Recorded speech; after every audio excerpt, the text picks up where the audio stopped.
It was a beautiful night to be out coyote hunting. Clear skies, about 55 degrees, approximately 60% humidity, southeast wind about 6 miles an hour, with a sliver of a waning crescent moon. Thermal conditions were very good, the critters were out moving, and shooting stars lit the night sky. The first stand is a property that belongs to an owner who breeds purebred dogs and has about 14 horses. Over the last year or so, they have had issues with coyotes coming up to the house and up around the barns and where the dogs are stored. Oh, you guys. My first time ever calling this property, I called in a quad and took 2 of them. The last time I was out here was just before Valentine's Day of this year. I called in a double and took them both.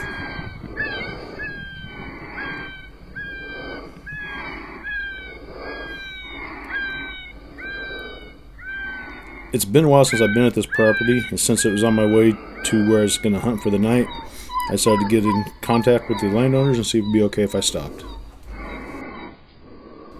For this stand, I use a combination of MFK and BFA sounds. I figured I'd start with 2 to 3 prey distresses, move into some howls, go into some pup sounds, and see where it goes from there. Behind me was a penned up horse all by itself. It didn't take too kind to the rabbit distress and it started snorting. On average, I was running 2 to 3 minutes per sound. Some of the sounds were a tad longer, some were a tad shorter.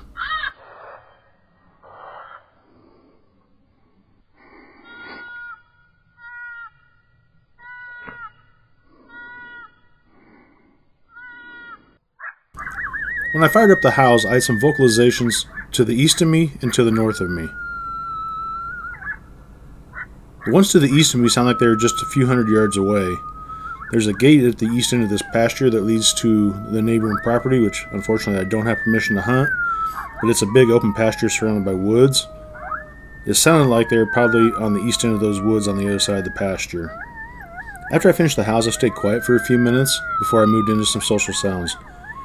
I was hoping that this might bring them across the pasture into the pasture where I was hunting. It wasn't meant to be on this night. After about a 40-minute drive, I arrived at my second stand. This is one of my favorite stands in this area. Since about 2024 when I started hunting this, I've killed a lot of coyotes out of this area. It's one large hayfield that's broken up into 3 sections, separated by fingers of woods and strips of woods. There's a creek that runs through the north section. There's a pond on the south section. Typically there's cattle in on the east section, and there's just a lot of good stuff here normally. In the past I have found denning sites on here, which is another reason why I wanted to hit it tonight. I will admit though, I wasn't expecting the hay to be as high as it is. I started this stand the same way I started the first stand, with 3 different distress sounds. Shortly after starting the fawn distress, I heard some howling off into the distance.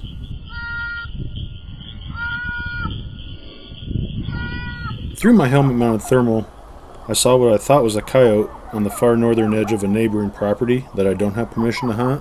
So I got onto the gun, zoomed in a bit, and yep, it was a coyote. I took a range on it, and it was about 500 yards. I decided I was going to make a move on this coyote by going to the northern section of this hayfield. Just before exiting the hayfield, I just had this feeling. I turned around and scanned. Sure enough, there's the head of the coyote. A short drive got me to my third stand. This is a property I recently acquired permission on. It happened quick here. Within a minute of turning the call on and starting a rabbit distress, I had a pair on the other side of the water canal.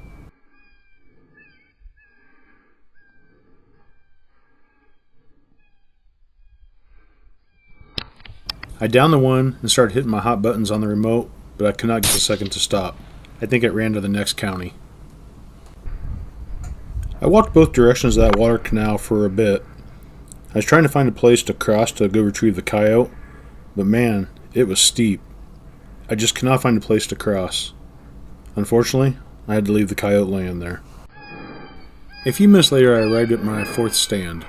This is a property that I've had permission to hunt for 2 years now, but I never have. Generally, I hunt the field on the north side of the road, but being with a southeast wind, I figured I'd give this field a shot. After a short little over 200 yard walk in, I got set up and got going. My plan for this stand was the same as it was for the others.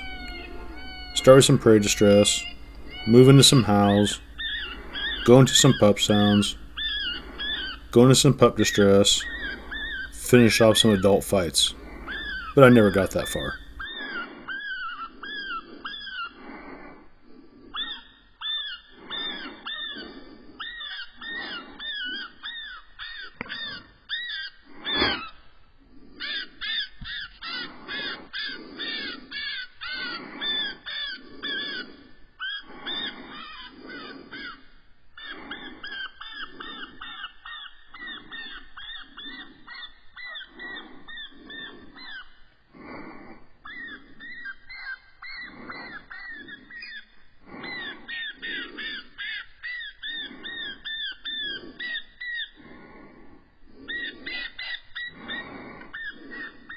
Shortly after starting the bird distress, I saw a white figure coming down the right side of the field. I thought it looked too small to be a coyote, so I got on the gun. Lo and behold, it was a raccoon, and it was running towards me.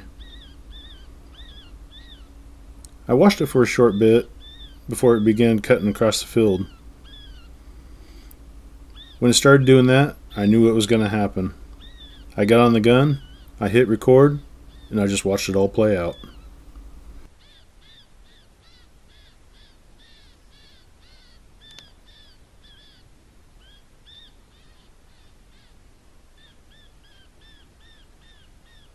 There's nothing like watching a raccoon charge and tackle a call. Shortly after this, I saw a coyote making its way through the grass off to my right.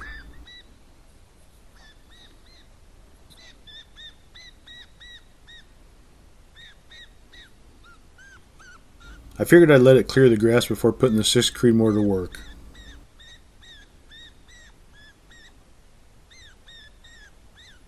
This was a big old female. She's missing a couple of her canines. Her front teeth were worn down on the top and bottom. She's missing some of her others. She had lived a life. A quick drive and I was at my last stand. Like the previous stand, this is a location that I've had permission to hunt now for 3 years, but I just haven't hunted it.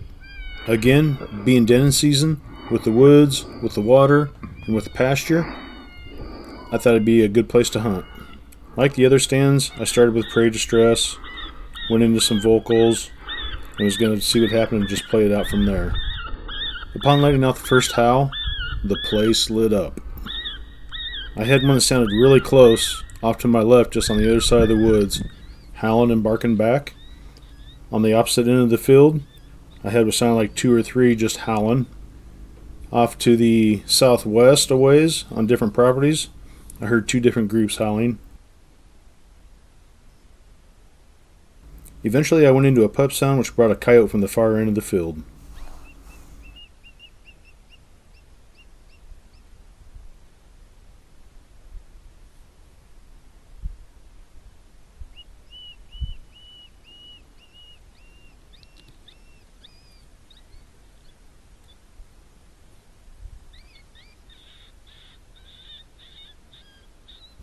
The 6 Creedmoor with the 87 grain VMAX made short work of this male coyote.